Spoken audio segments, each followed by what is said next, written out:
நம்ம கேட்கறது வருகைக்கான அடையாளம். எந்த வருகை? சபை எடுத்துக்கொள்ளப்படுதல் அப்படின்னு நம்ம சொல்கிறோம் இல்லையா? இந்த வருகைக்கான அடையாளத்தை தான் நாம் பார்க்கிறோம். அப்போ இந்த வருகைக்கான அடையாளங்கள், சபை எடுத்துக்கொள்ளப்படுவதற்கான அடையாளங்களிலே 2வது பிரதானமான அடையாளமாக இயேசு சொல்லுகிறார், யுத்தங்களையும் யுத்தங்களின் செய்திகளையும் கேள்விப்படுவீர்கள்.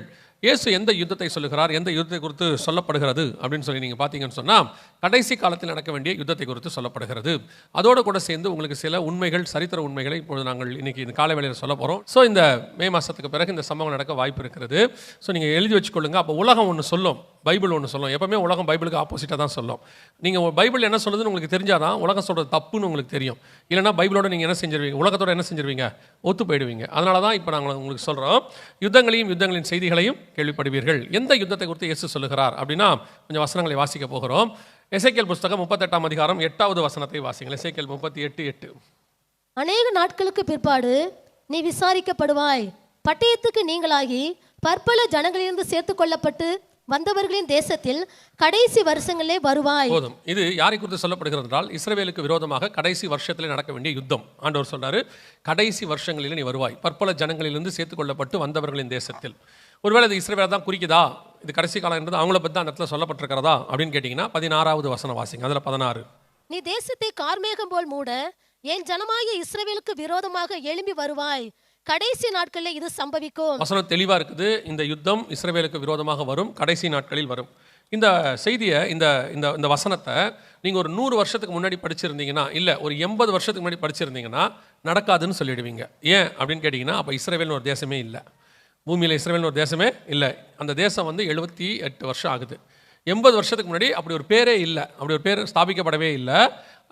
1948 தான் இஸ்ரவேல்னு ஒரு தேசமே வருது. இப்போ யோசிச்சு பாருங்கள், இந்த தீர்க்க தரிசனத்தினுடைய முடிவு, கடைசி காலம் என்பது இஸ்ரவேல் வந்தால் தான் நடக்கும். இஸ்ரவேல்னு ஒரு தேசம் ஒன்று வரணும், இந்த தீர்க்க தரிசனம் நடக்கணும்னா, இந்த வார்த்தை நிறைவேறணும்னா. 1948க்கு முன்னாடி அப்படி நடக்க வாய்ப்பே இல்லை. ஆனால் இப்போ அது வாய்ப்பு இருக்குது. ஏன்னா நம்ம கண்ணுக்கு முன்னாடி என்ன இருக்குது, இஸ்ரவேல்னு ஒரு தேசம் இருக்குது. எவ்வளோ பெரிய ஆசீர்வாதம் பாருங்கள். இது நம்ம கடைசி காலம் இல்லை அப்படிலாம் இல்லைன்னு ஒரு கூட்டம் சொல்லிகிட்டு இருக்குது, ஒரு கூட்டம் கேட்குது, ஆனால் இருதயத்தில் விசுவாசிக்காது. அவர் சொல்கிறாரு அது கடைசி காலம்னு, பார்க்கலாம், ஆனால் எனக்கு என்னவோ தெரிலங்கம்மா. அவங்களுக்கு இதை விட ஒரு பெரிய அடையாளம் என்ன இருக்கணும் தெரியவே இல்லை. எசேக்கியேல் 37ஆம் அதிகாரத்தில் ஆண்டவர் சொல்கிறாரு, உலர்ந்த எலும்புகள் உயிரடையுமா அப்படின்னு கேட்குறாரு. உயிரடையுமா உங்களுக்கே தெரிய ஆண்டவரேன்னு அவர் சொல்கிறாரு. உயிரடைந்து அவைகள் ஒரு சேனையாய் நின்றது. 10வது வசனத்தில் இருக்குது, எசேக்கியேல் 37:10 இருக்குது. அவைகள் உயிரடைந்து எப்படி இருந்துச்சாம், ஒரு சேனையாய், மகா பெரிய சேனையாய் நின்றது. இன்றைக்கி நம்ம கண்ணுக்கு முன்னாடி இஸ்ரவேல்னு ஒரு தேசம் உலர்ந்த எலும்பாக இருந்துச்சு, காணாமல் போச்சு. 1850 வருஷம் இல்லை. அவங்க என்ன ஆனாங்கன்னே தெரியாது, எங்கே போனாங்கன்னு தெரியாது, பெயர் கிடையாது, நாடு கிடையாது, தலைநகரம் கிடையாது. அவங்களுடையதான எல்லாமே அற்று போயிடுச்சு. அவங்க அவ்வளோதான், தொலைஞ்சிட்டாங்க, முடிஞ்சிட்டாங்கன்னு ஆயிடுச்சு. யோசிச்சு பாருங்க, இன்னைக்கு நிற்கிறான் சேனையா, ஒரு யுத்தமாக நிற்கிறான், வேர்ல்டுலேயே எல்லாரையும் கலக்கக்கூடியவனாக நிற்கிறான். இந்த தீர்க்க தரிசனம் நடக்குதுன்னா அப்போ நம்ம தேவன் சொன்ன வார்த்தை எவ்வளவு உண்மை உள்ளதுன்னு பாருங்க. இது கடைசி காலத்தில் நடக்கும்னு சொல்றாரு. இன்னும் நீங்கள் ஒரு வசனத்தை தெளிவாக புரிஞ்சுக்கணும்னா வாசிங்க, ஓசியாவின் புஸ்தகம் 3ஆம் அதிகாரம் 5வது வசனம் வாசிங்க. ஓசியா 3:5 வாசிங்க. பின்பு இஸ்ரவேல் புத்திரர் திரும்பி தங்கள் தேவனாய கர்த்தரையும் தங்கள் ராஜாவாகிய தாவீதையும் தேடி கடைசி நாட்களில் கர்த்தரையும் அவருடைய தயவையும் நாடி அஞ்சிக்கையாய் வருவார்கள். எப்போ வருவாங்க அவங்க? கடைசி நாட்கள்ல. பாருங்க, இப்ப திரும்பி வர தொடங்கிட்டாங்க. நம்ம கண்ணுக்கு முன்னாடி கர்த்தர் சொன்னபடியே துல்லியமாய் தீர்க்க தரிசனம் நிறைவேறிவிட்டது. இதுல தான் நீங்க இந்த யுத்தங்களை பத்தின சில விஷயங்கள் எல்லாம் பார்க்க போகிறீர்கள். என்ன பார்க்க போறோம் அப்படின்னு கேட்டீங்கன்னு சொன்னா, இந்த கடைசி நாட்களில் திரும்பி வருவார்கள் அப்படின்னு ஆண்டவர் சொன்னபடி அவங்க திரும்பி இல்லை, அதே வச்சிருக்கு. ஸோ கடைசி நாட்களில் திரும்பி வருவார்கள் அப்படின்னு சொன்னபடி அவங்க இப்போ திரும்பி வந்துட்டாங்க. நம்ம கண்ணுக்கு முன்னாடி ஒரு தேசம் இருக்குது.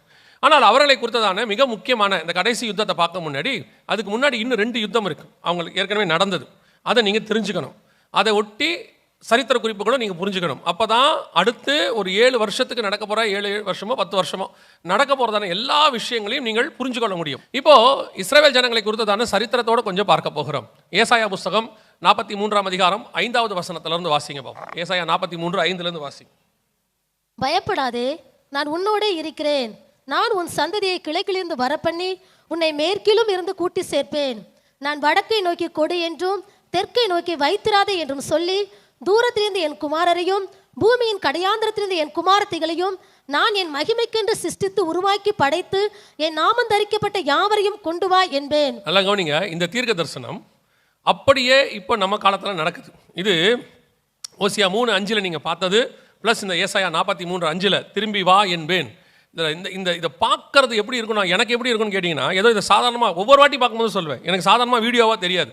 எப்படி தெரியும்னா, நம்ம மோசே தலைமையில் ஜனங்க வந்தாங்கன்னு இருக்குது இல்லையா, எகிப்துலேருந்து புறப்பட்டு வந்தாங்கன்னு இருக்குது. நம்ம எழுதியிருக்குது, வாசிக்கிறோம், விசுவாசிக்கிறோம், ரெண்டும் செய்கிறோம் இல்லையா.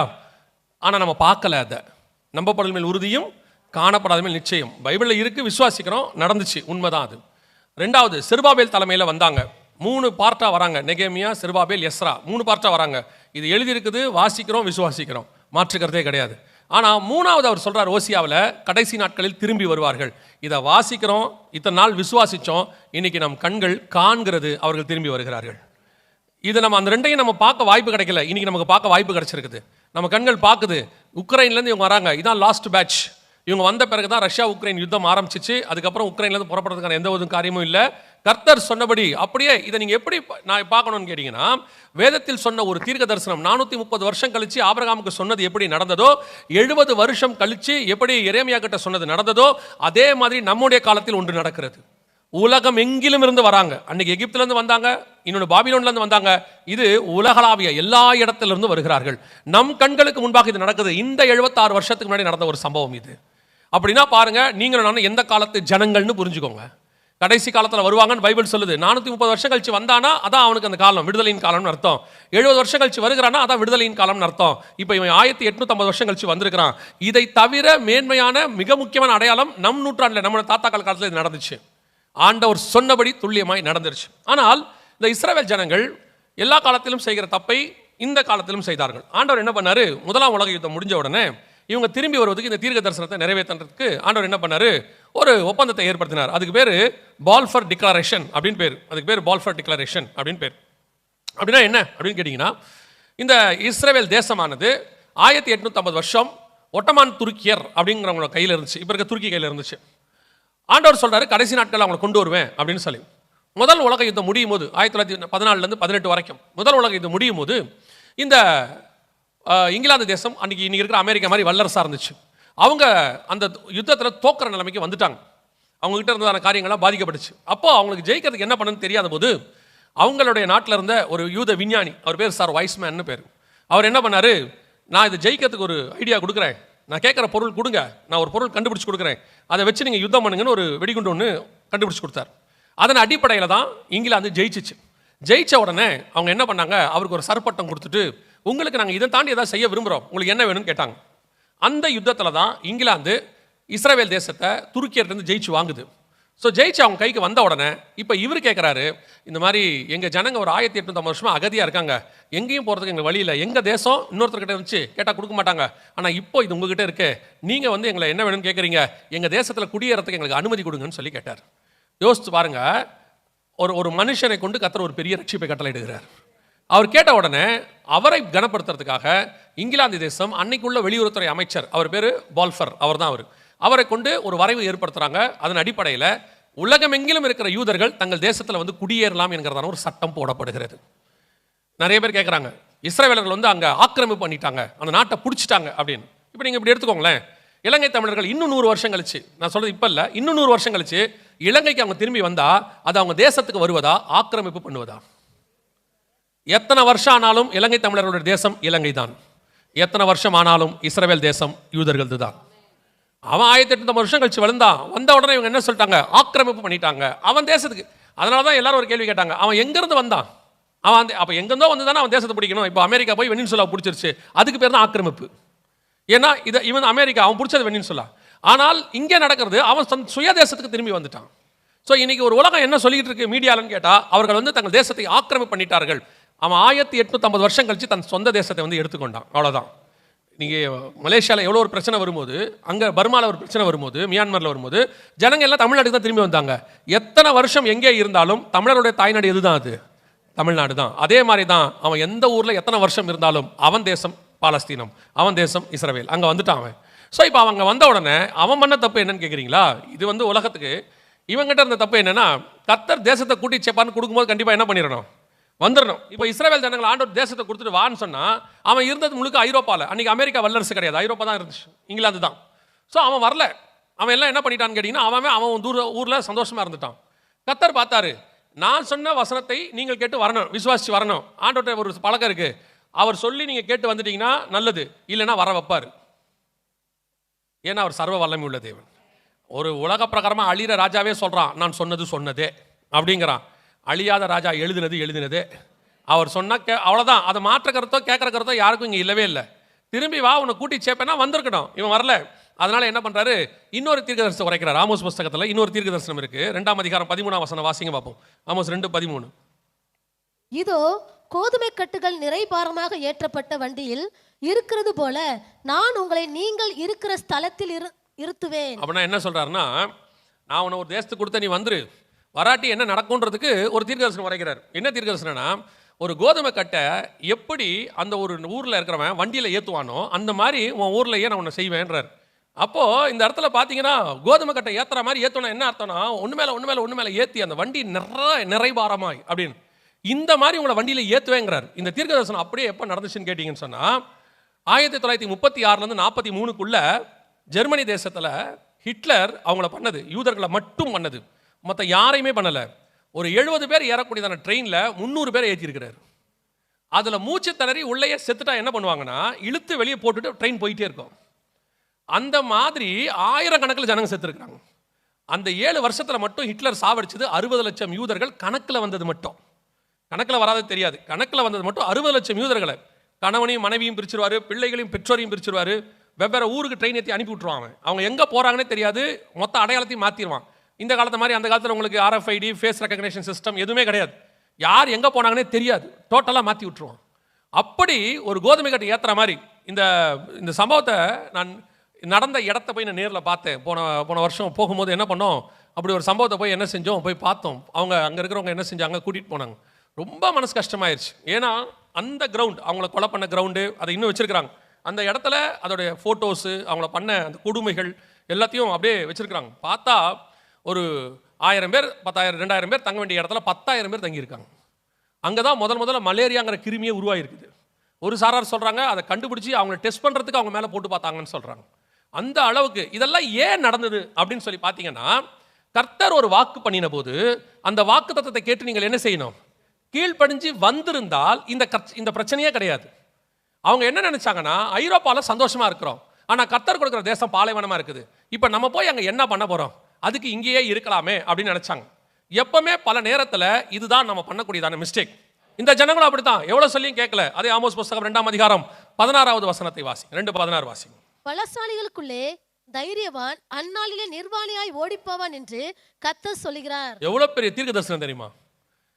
யூதர்கள் 1850 வருஷம் அந்த தேசத்துல லேண்ட் லார்ட்ஸா இருக்காங்க. லேண்ட் லார்ட்ஸ்னா நில பிரபுக்கள், நில சவதாரங்கள் வச்சிருக்காங்க. பேங்கர்ஸ், மிகப்பெரிய பேங்க்ஸ், சென்ட்ரல் பேங்க்லாம் அவங்க வச்சிருந்தது தான். அப்படி வச்சிருக்கிற அந்த யூதர்களை பார்த்து ஆண்டவர் சொல்றாரு, ஒரு நாள் நீ ஒண்ணும் இல்லாம நிர்வாணியா போவேங்கிறார். இது நடந்துச்சான்னு கேட்டீங்கன்னா, இது அதுக்கான ப்ரூஃப். இது இவங்கள ராணுவ வீரர்கள், யூதர்கள் அங்க இருந்தவங்க. ஹிட்லர் பண்ண கொடுமையில ஹிட்லர் சாகடிக்கும் போது நிர்வாணமா தான் சாகடிப்பார். அவர் என்ன சொல்லுவார்னா, ட்ரெஸ் எல்லாம் எதுக்கே வீண் பண்றீங்க, ட்ரெஸ் நமக்கு தேவைப்படும், அவங்க போன தங்க பல்லு போட்டு தட்டி எடுத்துருவாராம். அவங்களுக்கு தங்க வச்சுக்க உரிமை இல்லை யூதர்களுக்கு, தங்க பல்லு இருந்தால் தங்க பல்லு இருந்தாலும் தட்டி எடுத்துருவாரு. அதனால அவங்க எங்கடா ஹிட்லர் ஆட்கள் செக் பண்ணி தட்டி எடுப்பாங்களோன்னு அவங்களே பல்ல உடச்சி எடுத்ததெல்லாம் இருக்குது, சரித்திரத்தில் இருக்குது. அந்த மாதிரி நிர்வாணியாய் ஓடி போவான். அது அப்படியே நடந்துச்சு. யோசிச்சு பாருங்க, கர்த்தர் சொல்லாத இடத்துக்கு லோத்து உள்ள போனாரு. போகும்போது எப்படி போனாரு, எனக்கு வச்சிருக்கிற சொத்துக்கு இடம் பத்தலன்னு சொல்லிட்டு உள்ள போனார். அவருடைய ஆஸ்தியை பூமி தாங்கக்கூடாது. வரும்போது எப்படி வந்தாரு, 2 பிள்ளைய கையில பிடிச்சிக்கிட்டு ஒண்ணுமே எல்லாம் வெளியே வந்தாரு. நான் சொல்லுவேன், கோலும் கையுமா போனவன் கர்த்தர் சொல்லி வந்தா பெரிய பரிவாரமாய் மாற்ற அவர் வல்லமை உள்ளவராய் இருக்கிறார். பெரிய பரிவாரமாய் நீங்கள் இருந்து கர்த்தர் சொல்லாத இடத்துக்கு போனீங்கன்னா வெறும் கையாய் திரும்பி வருவதற்கும் வாய்ப்பு இருக்கிறது. நம்முடைய ஆண்டவருடைய வார்த்தையின் மேலதான் உங்க அஸ்திவாரம் இருக்கணும். அவர் சொல்ல ஆகும், அவர் கட்டளையிட நிற்கும். கர்த்தர் புழுதியிலிருந்து ராஜாக்களை உண்டாக்க வல்லமை உள்ளவர். அதே நேரத்தில் தப்பு நடந்துருச்சு, ராஜாவை புல்லுமைய வைக்கவும் அவர் வல்லமை உள்ளவர். அவரால் ரெண்டும் முடியும். யூதர்கள் ஒண்ணும் இல்லாம அகதியா போனவன அதே ஜெர்மனியில மில்லியனஸை மாத்தி உட்கார வச்சார். ஆனா சொன்ன வார்த்தைக்கு கீழ்ப்படியாம எக்ஸ்ட்ரா 20 வருஷம் அங்க இருந்தான், 20 வருஷம் அங்க இருந்தான். திரும்பி வரும்போது வெறும் கையா திரும்பி வந்தான். உண்மையிலே வெறும் கை, ஒண்ணுமே இல்லை. ஹிட்லர் எல்லாத்தையும் எடுத்துட்டார். உயிர் பிழைச்சா போதும் தப்பிச்சு வந்தாங்க. இதுதான் கர்த்தர் நமக்கும் கொடுக்கிறது. கர்த்தர் ஊழியத்துக்கோ எந்த ஒரு காரியத்துக்கோ வர சொன்னா வாங்க, செய்ய சொன்னா செய்யுங்க. சில ஆட்கள் எல்லாம் கேள்வி கேட்டுக்கிட்டே இருப்பான், சர்வ வல்லமை உள்ள தேவனை ஏன் கேள்வி கேட்பீங்க? ஒரு பயத்தில் ஆண்டவரே எனக்கு அடையாளம் காட்டுங்கன்றது தப்பு இல்லை, அது மனுஷனுக்கு இருக்கிற இயல்பு. சில ஆட்கள் எல்லாம் ஆண்டவரை கொஸ்டின் பண்ணிகிட்டே இருப்பாங்க. ஆண்டவருக்கு அது பிடிக்காது. நீ நம்பி கடலில் இறங்குங்க, அந்த கடலில் உங்கள் மேல் நடக்க வைப்பதற்கு கர்த்தர் வல்லமை உள்ளவர். இல்லைங்க நடக்க தெரியல விழுந்துட்டேன்னா தூக்கிறதுக்கான தேவனும் அங்கேயே இருக்கிறார். உங்களுக்கு அப்புறம் என்ன பயம் இருக்கு? தகப்பன் தன் பிள்ளையை சுமப்பது போல சுமக்கிற ஒருத்தர் நமக்கு காத்து கொண்டு இருக்கிறார். அல்லேலூயா. ஆண்டவர் அழைச்சி வந்துடணும், அவ்வளோதான். என்னை பொறுத்த வரைக்கும் இறங்கிடணும் கடலில். நடந்தா கர்த்தருக்கு தோத்திரம், முழுகுனா கர்த்தர் தூக்கி எடுப்பார், அதுக்கும் தோத்திரம். இல்லையா திருப்பி நம்ம படகுல அவரும் வந்து உட்காந்துப்பாரு எல்லாரும். ஆனால் நம்மளை அவர் கை விடுகிறது மட்டும் இல்லவே இல்லை. அல்லேலூயா. ஆண்டவர் சொன்னபடி திருப்பி கொண்டு வர வச்சார். அவங்க அடிச்சு பிடிச்ச பிறகு வந்து சேர்ந்தாங்க. எல்லாரும் சேர்ந்த பிறகு 1948 கர்த்தர் சொன்னபடியே துல்லியமாய் தீர்க்க தரிசனம் நிறைவேறியது. The state of Israel is born. 1948 இப்போதான் முதல் யுத்தம் வருகிறது. இப்போதான் முதல் யுத்தம் வருது. 48 இவங்க தனிநாடாக பிரகடனப்படுத்தப்படுறாங்க. சுதந்திர தேசத்துக்கு வந்தாங்க. 15ஆம் தேதி மறுநாள் இவர்களுக்கு விரோதமாக 7 அரபு நாடுகள் யுத்தத்துக்கு வந்தாங்க. 7 அரபு நாடுகள் வந்தாங்க. அவங்க என்ன சொன்னாங்கன்னா, இவங்க எங்கிருந்தோ வந்து இந்த நாட்டை பிடிச்சிட்டாங்க 30 வருஷமா. இங்கே இருந்த ஏற்கனவே இருந்த அரபியர்கள் எல்லாம் துரத்துறாங்க, அவங்களோட சண்டை இருக்குது. ஸோ நாங்கள் எங்கள் அரபியர்களுக்காக சண்டை போட போகிறோம்னு சொல்லி 7 பெரிய நாடு, எகிப்து, சிரியா, லெபனான், அப்புறம் வந்துட்டு ஜோர்டான், இப்படி பெரிய பெரிய நாடுகள் இவங்கெல்லாம் சேர்ந்து என்ன பண்ணாங்க, சண்டை போட்டு திருப்பி பாலஸ்தீனத்தை நாங்கள் ஒப்படைக்க போகிறோம் அப்படின்னு சண்டை ஆரம்பிக்க போகிறோம்னு சொன்னாங்க. சுதந்திரம் அடைஞ்சு ஒரு நாள் மறுநாள் 14ஆம் தேதி சுதந்திரம், 15ஆம் தேதி யுத்தம்னு சொல்லி அனௌன்ஸ் பண்ணாங்க. இதை தான் நான் உங்களுக்கு சொன்னேன். எசேக்கியேல் 37:10 சொன்னார் இல்லையா, அவர்கள் உயிர்த்து ஒரு சேனையாய் நின்றார்கள். அந்த 10வது வசனம் வாசிங்க. 37:10. எசேக்கியேல் 37:10 வாசிங்க. எனக்கு கற்பிக்கப்பட்டபடி நான் தீர்க்க தரிசனம் உரைத்தேன். அப்பொழுது ஆவி அவர்களுக்குள் பிரவேசிக்க அவர்கள் உயிரடைந்து காலூன்றி மகா பெரிய சேனையாய் நின்றார்கள். உயிரடைந்து காலூன்றி, இது அப்படியே நிறைவேறினது 1948 மே 15. அவங்க எழுந்திருக்கிற அன்னைக்கே சேனையா தான் நின்னாங்க. ஒரு ஆர்மி. 14ஆம் தேதி முதல் விடுதலை அடையுது. நம்ம எப்படி 1947 ஆகஸ்ட் 15 சொல்றோம்ல, அவங்களுக்கு 1948 மே 14. அப்படி நின்ன உடனே மறுநாள் காலையில் யுத்தம், சண்டை, சேனையாய் நின்றார்கள். அப்படியே எழுத்துக்கு எழுத்து தீர்க்க தரிசனம் நிறைவேறியது. இப்போதான் 7 நாடுகள் அவர்களுக்கு விரோதமாக எழும்பினார்கள். இந்த 7 நாடுகளும் என்ன சொன்னாங்கன்னா, நாங்கள் யுத்தம் பண்ண போகிறோம். நான் ஏன் இந்த யுத்தத்தை பற்றி சொல்கிறேன், நான் முதல்ல இது சொன்னால் இதுக்கு பின்னாடி நீங்கள் கற்றுக்க வேண்டிய தெரிஞ்சிக்க வேண்டிய ஒரு சரித்திரம் இருக்குது. ஸோ நாங்கள் யுத்தம் பண்ண போகிறோம், உள்ளுக்குள்ள அரபியர்களும் இருக்கிறீங்க, யூதர்களும் இருக்கிறாங்க. ஸோ நாங்கள் 7 பேரும் சண்டை பண்ணும்போது ஒரு அரபியனை கூட சாகடிக்க நாங்கள் விரும்பலை, நீங்கள் எங்கள் சகோதரர்கள். ஸோ நாங்கள் என்ன பண்ணுறோம், இந்த யுத்தத்தை ஒரு நாள் 2 நாளில் முடிச்சிருவோம். ஏன்னா யூதர்கள் உருவாகி ஒரு நாள் தான் ஆகுது. ஸோ நம்ம சண்டை ஆரம்பிக்க போகிறோம். எங்கெங்கெல்லாம் அரபியர்கள் இருக்கிறீங்களோ நீங்கள்லாம் கொஞ்சம் அப்படியே வெளியே போயிருங்க, அந்த பார்டரை விட்டு. சண்டையை முடிச்சிட்ட உடனே 2 நாளில் நீங்கள் திருப்பி வந்துடலாம் அப்படின்னு சொன்னாங்க. அதே வேளையில் இந்த சின்ன ஃபோட்டோ ஒருத்தர் தெரிகிறார் பாருங்க, தெரிகிறாரா, அந்த குட்டி ஃபோட்டோ, அவர் பேர் டேவிட் பென் குரியன் அப்படின்னு அர்த்தம். இவர் யாருன்னு கேட்டிங்கன்னு சொன்னால், அவர் தான் இஸ்ரேல் நாட்டினுடையதான பிரதமர் அன்னைக்கு. அவரை பற்றின தீர்க்கதரிசனம் பைபிளில் இருக்குது. எசேக்கியேல் 37, அதே 37, 24, 25 இவரை பற்றின ப்ராஃபஸி இருக்கும். ஸோ இவர் வந்து என்ன பண்ணார், ஒரு அனௌன்ஸ்மெண்ட் கொடுத்தாரு அன்னைக்கு உள்ள ரேடியோவில். இந்த மாதிரி அரபியர்கள் வெளியே போகாதீங்க, நம்ம சேர்ந்து ஒன்றா யுத்தம் பண்ணுவோம், நாம் 30 வருஷமாக ஒன்றா இருக்கிறோம், யுத்தம் பண்ணுவோம். இந்த யுத்தம் முடிஞ்ச பிறகு உங்களுக்கு ஏதாவது பிரச்சனை தான் நம்ம பேசி தீர்த்துக்கலாம், எதிரிகள் கிட்ட நம்மளை விட்டு கொடுக்காதீங்க அப்படின்னு சொன்னாங்க. ஆனால் அந்த அரபியர்களுக்கு வந்து என்ன முடிவெடுக்குன்னு தெரியல. ஏன்னா சுற்றி இருக்கிற 7 பெரிய நாடு, அவங்க வந்து பார்த்தீங்கன்னா சகோதரர்கள், மொழி வாரியாக, அது மட்டும் இல்லாதபடிக்கு மத ரீதியாக சகோதரர்கள். ஆனால் இஸ்ரவேல மொழி வேற, அதே நேரத்தில் இவன் வந்து சகோதரன் அவங்களால சொல்ல முடியாது. சரி, இவன் பேச்சை கேட்கறதா அவன் பேச்சை கேட்கறதா? கடைசியில் அவங்க என்ன முடிவெடுத்தாங்கன்னா, இந்த 7 நாட்டுடைய பேச்சை கேட்போம், ஏன்னா 7 பெரிய நாடு அப்படின்னு சொல்லி பேச்சை கேட்போம்னு சொல்லி எல்லாரும் எல்லைகளை விட்டு வெளியே போனாங்க. சண்டை ஆரம்பிச்சிச்சு. இதுதான் முதல் சண்டை. இதுக்கு பேர் த வார் ஆஃப் இண்டிபெண்டன்ஸ் அப்படின்னு சொல்லுவாங்க, இந்த சுதந்திரத்துக்கான போர் அப்படின்னு சொல்லுவாங்க. ஆனால் அவங்க நினைச்ச மாதிரி ஒரு நாள் 2 நாள், ஒரு வாரம் 2 வாரம், ஒரு மாதம் 2 மாதத்தில் முடியல. அது 2 வருஷம் ஆச்சு இந்த யுத்தம் முடியறது. அது சண்டை போயிட்டே இருக்கு. இவங்க நினைச்சாங்க அவன் ஒரு சின்ன குட்டி நாடு தானே, அவனை ஜெயிச்சிடலாம் அப்படின்னு. ஆனால் அவன் குட்டி நாடு தான், ஆனால் 2 வருஷம் தாக்கு பிடிச்சான். 2 வருஷம். அதுக்கு காரணம் என்னன்னு கேட்டிங்கன்னா, இஸ்ரவேல் பெரிய இராணுவம்லாம் கிடையாது, அவங்க கிட்ட இருந்ததெல்லாம் பெரிய இராணுவம் அப்படின்லாம் சொல்லிட முடியாது. அன்னைக்கும் கிடையாது, இன்னைக்கும் கிடையாது. அவருடைய தேவனாகிய கர்த்தர் ஒருத்தர் இருக்கிறார்ல, அவர் சேனைகளின் கர்த்தர், அவர் இராணுவங்களின் தேவன். அவருக்கு எப்பவுமே என்ன பண்ணுவாருன்னு கேட்டிங்கன்னா, இந்த மைனாரிட்டி பக்கம் தான் நிற்பார். இம்பார்ட்டன்ட். யூதங்கிட்ட இருக்கிற ப்ளஸ் பாயிண்ட் என்ன தெரியுமா, நீ 7 நாடா வா, 70 நாடா கூட வா. இப்போ கூட பாருங்க, ஐநா சபையிலேருந்து வெளியே வந்துட்டான். முந்தா நேத்து ஐநா சபையிலேருந்து வெளியே வந்துட்டான். நீங்கள் அது கேட்கறதுக்கு ரொம்ப சர்வசாதாரணமாக இருக்கும். அப்படின்னா என்ன அர்த்தம் தெரியுமா, ஐநா சபையிலேருந்து வெளியே வந்துட்டா ஐநா சபையோடைய எந்த சட்டமும் எங்களை என்ன செய்யாது, கண்ட்ரோல் பண்ணாதுன்னு அர்த்தம். பார்க்கறதுக்கு எப்படி இருக்குது, ஆனால் அதோட இன்னொரு அர்த்தம் என்ன தெரியுமா, ஐநா சபையில் இருக்கிற எந்த நாடு இஸ்ரவேலை அடித்தாலும் ஐநா சபை கேட்காது. நீ என்னுடைய மெம்பர் இல்லை, அதனால் உன்னை அடித்தா நான் என்ன செய்ய மாட்டேன், கேட்க மாட்டான். அப்படின்னா என்ன அர்த்தம்? ஐநாவில் இருக்கிற 185 நாடுகளுக்கு அகைன்ஸ்டாக மாறிட்டான் அவன். இந்த 185 நாட்டில் எவன் இஸ்ரவேல் அடித்தாலும் ஐநா கேட்காது. ஏன்னா அவங்க எங்களுடைய அமைப்பில் என்னவா இல்லை, மெம்பரா இல்லை. அவன் ஐநாவை நம்பவே இல்லை, இன்னும் தேவனை மட்டும்தான் அவன் நம்பிக்கிட்டே இருக்கான். இன்னைக்கும் பென்யமின் நெத்தன்யாகு யுத்தத்துக்கு போகும்போது அவர் சொல்ற வார்த்தையெல்லாம் பாருங்க, 3000 வருஷத்தின் தேவன் எங்கள் தேவனாக இருக்கிறார், ஆபிரகாமின் தேவன் எங்கள் தேவனாக இருக்கிறார். அவர் சொல்லும் போதெல்லாம் ஒரு பைபிள் வசனம் சொல்லிட்டு தான் இருக்கிறார், பழைய ஏற்பாட்டை சொல்லிட்டு தான் இருக்கிறார். எதுக்கு சொல்ல வரேன்னா, உங்களுக்கு முதல்ல அந்த தைரியம் வரணும். நான் மைனாரிட்டி, நான் சின்னது, நான் அப்படி, யாரும் உங்களை ஒன்றும் செய்ய முடியாது. அதுக்கு ஒரு நல்ல உதாரணம் இவன் தான். 1948 மே மாதம் 15ஆம் தேதி ஆரம்பிச்சாங்க. 2 வருஷம் 7 நாடு அடிக்குது, ஒன்றும் செய்ய முடியல. 2 வருஷம் முடியும் பொழுது 7 நாடுகளும் 7 வழியாய் சிதறி ஓடி போனது. 7 நாடுகளையும் ஜெயித்தான். இஸ்ரவேல் முதல் யுத்தத்தில் ஜெயித்தது. அந்த தேவன் தான் சொல்றாரு, நான் உன்னுடைய தேவனாய் இருக்கிறேன். அந்த நம்பிக்கை உங்களுக்கு வரணும். ஆண்டவர் சொன்னபடி முதலாவது யுத்தம் முடிஞ்சிச்சு. இப்போ வெளியே போன அந்த பாலஸ்தீனர்களை இஸ்ரவேலுடையதான பிரதமர் என்ன சொன்னார், டேவிட் பென்கூரியன், திரும்பி உள்ள வராதீங்க, ஏன்னா ஆபத்தில் நீங்க என்ன பண்ணிட்டீங்க, எங்களை விட்டுட்டு போயிட்டீங்கன்ட்டு எல்லா எல்லைகளையும் மூடிட்டார். மூடிட்டு, எப்படி எங்களை 2 வருஷம் கஷ்டப்படுத்துனீங்க, அவங்கெல்லாம் அடிக்கும் போது நீங்கள் எங்களுக்காக பேசலை, அவங்க அடிக்கும் போது எங்களுக்காக நீங்கள் யுத்தம் பண்ணலை, ஆபத்தில் விட்டுட்டு போயிட்டீங்க, ஸோ நீங்கள் அங்கேயே இருங்கன்ட்டார். அப்படி வெளியே போனாங்கல்ல, அவங்களுக்கு பேர் தான் பாலஸ்தீன அகதிகள்னு பேர். இன்னைக்கு உங்களுக்கு உலகம் வந்து பாலஸ்தீன அகதிகளை பற்றி என்ன சொல்லுதுன்னு உங்களுக்கு தெரியாது, இன்னும் நிறைய பேருக்கு அதை பற்றி தெரியவும் தெரியாது. இதான் ஆக்சுவலாக நடந்த சரித்திர காரியங்கள் நடந்துச்சு. ஸோ இது முதலாவது யுத்தம் நடந்தது. கர்த்தர் யுத்தத்தில் இஸ்ரவேலுக்கு விடுதலை கொடுத்தார். அல்லேலூயா. அந்த தேவன் நமக்கு விடுதலை கொடுக்க வல்லமை உள்ளவர். 2வது யுத்தத்தை பற்றி நீங்கள் பார்க்கணும். அதுக்கு முன்னாடி ஒரு வசனத்தை வாசிங்க. மீகாவின் புஸ்தகம் 3ஆம் அதிகாரம் 12வது வசனத்தை வாசி. மீகா 3:12 வாசி. ஆகையால் உங்கள் நிமித்தம் சீயோன் வயல்வெளியைப் போல உளப்பட்டு எருசலேம் மண்மேடுகளாய் போம், ஆலயத்தின் பர்வதம் காட்டு மேடுகளாய் போம். இது எதை பற்றி சொல்லப்பட்டிருக்கு அப்படின்னு கேட்டிங்கன்னா, எருசலேமை பற்றினதான ஒரு தீர்க்க தரிசனமான வார்த்தை. இது எதனால் எப்போ நடந்துச்சு அப்படின்னா உங்களுக்கு தெரியும். எரேமியா 26, 27 போய் வாசிச்சிங்கன்னா, எருசலேமுக்கு விரோதமாக கர்த்தர் சொன்ன தீர்க்க தரிசனங்கள் எல்லாம் அப்படியே நடந்துச்சு. எருசலேம் ஏறக்குறைய ஒரு 1900 வருஷமாக கைவிடப்பட்டுச்சு. எருசலேம் ஒன்றும் இல்லாமல் பாலைவனமாக மாறிடுச்சு. அதுக்கு யூதர்கள் பண்ண தப்புகள் எல்லாம் நிறையா இருக்குது. ஸோ அவர்கள் கர்த்தருக்கு விரோதமாக செய்த காரியங்கள் எல்லாம் நிறையா இருக்குது. உண்மை, அதில் மாற்றுக்கிறதே இல்லை.